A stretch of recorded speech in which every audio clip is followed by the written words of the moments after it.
The most scintillating man on the internet. Hey y'all.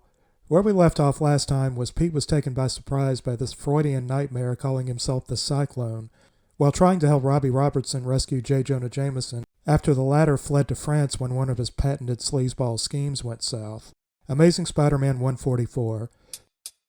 Pete frees himself from the rubble and notes that the Cyclone, his goons, and Robbie have all disappeared. He recounts the events of the last few issues to himself out loud, only to abruptly revert to thought balloons when he returns to the hotel. Monsieur Parker. Becker. Parker. That is what I said. Becker. Gets a note from the kidnappers telling him to stay put, which he does, while calling, yeah. Sorry, I like Ross Andrews' art and everything, but his Aunt May kind of freaks me out a little. I have you now, you muscle-bound oaf! Anyway, after their conversation ends, May goes out with Anna Watson, and now it's May's turn to see... Look, I don't know how many people lived in Queens in 1974, but the odds of this Gwen look-alike being in such close proximity to so many of our main cast members is getting a little ridiculous. Although, granted, I guess it makes more sense in this case since she's looking for someone specifically, as we'll find out shortly. Anyway, understandably, May collapses thinking she's seen a ghost. Back at the hotel, Pete has to put up a show of being roughed up by Cyclone's goons. You Americans? Wow, what a stellar insult. Anyway, who tell him to bring the money to Notre Dame Cathedral tomorrow night. Pete goes to a hardware store, they have those in Paris, and heads over to Notre Dame in the early morning hours with a plan. Cut to Cyclone explaining his origin to Jameson. Get this. He invented the Cyclone gadget as a weapon for NATO, only to be told NATO was only interested in buying weapons from the US. Yeah, that's it. Inspiring stuff. Pete drops the ransom money as a lure for the goons, beats the living shit out of them, fights Cyclone again and defeats him with ridiculous ease by using a giant fan, obviously built from the stuff he got from the hardware store, to create a counter vortex.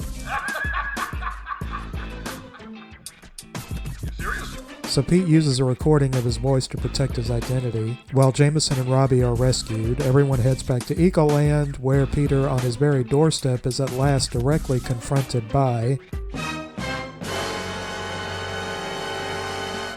Amazing Spider-Man 145.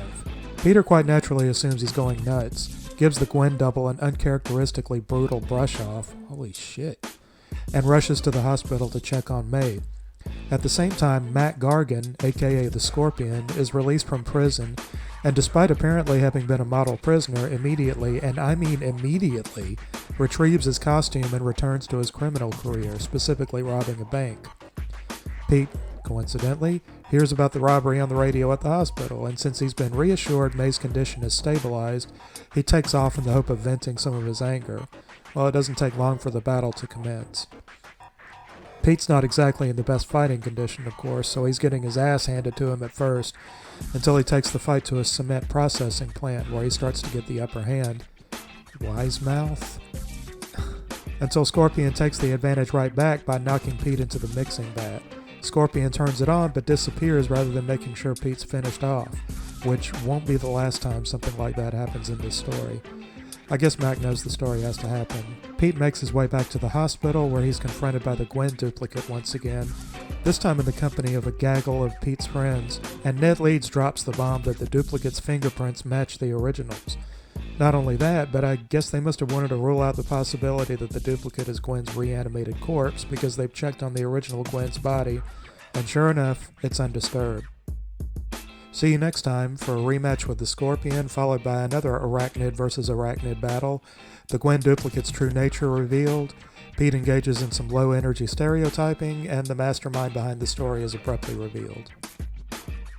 Peter quite naturally assumes he's going bonkers. No, that's not good. Peter quite naturally assumes he's going nuts, gives the Gwen... Damn it.